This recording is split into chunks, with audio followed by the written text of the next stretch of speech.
kita perhatikan bentuk daripada pohon melati ini. Kalau kita ingin memberikan hasil atau buah yang baik, maka harus dilakukan perempesan atau penjarangan atau pembentukan cabang sesuai dengan kebutuhan kita. Artinya ini lebih luas, lebih fleksibel, sehingga nanti bentuk daripada tanaman melati ini bisa sesuai. Kita mau bentuk bulat atau kita bentuk memanjang, ini menyesuaikan dengan kebutuhan kita. Kuncinya yang utama adalah menghilangkan cabang-cabang yang tidak efektif. Salah satu contoh adalah ini.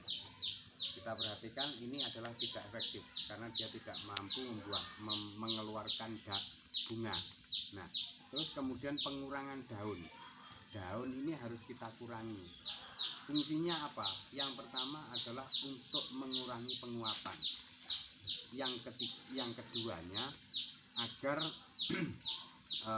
fokus daripada pembentukan bunga ini bisa lebih fokus kepada cabang-cabang yang bisa mengeluarkan bunga. Nah, ini salah satu contohnya adalah seperti ini.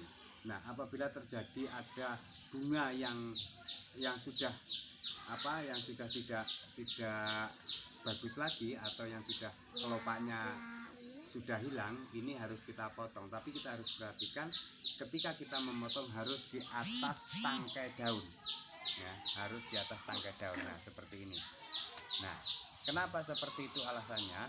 Yang pertama adalah nanti dia pada ketiak daun ini akan mengeluarkan tunas. Nah, tunas inilah yang akan mengeluarkan bunga. Nah, pada waktu pembentukan cabang percabangan ini, ranting-ranting kecil yang tidak efektif harus dihilangkan. Sehingga nanti dia bisa mengeluarkan tunas sekaligus mengeluarkan bunga. Nah, ini nanti bentuknya sesuai dengan kebutuhan kita. Nah, ini salah satu contoh kalau ketika kita memotong pada atas ketiak daun, ya. Nah, seperti ini harus kita hilangkan. Harus kita hilangkan supaya mampu mengeluarkan tunas yang baik, sehingga tunas yang baik itu bisa mengeluarkan bunga. Nah, terus kemudian perhatikan, kita harus perhatikan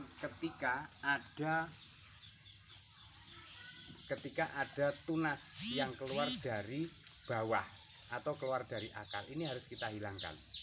Nah, harus kita hilangkan supaya pembentukan buahnya menjadi bagus, terus kemudian cabangnya juga menjadi bagus, sehingga lebih produktif. Kita tidak mengizinkan akar ini menjadi batang, sehingga harus kita hilangkan. Salah satu contohnya adalah itu tadi. Nah, kalau kita mau membentuk percabangan, ya kita membentuk harus dari atas, ya, harus dari atas. Nah, seperti ini. Ini salah satu contohnya adalah seperti ini.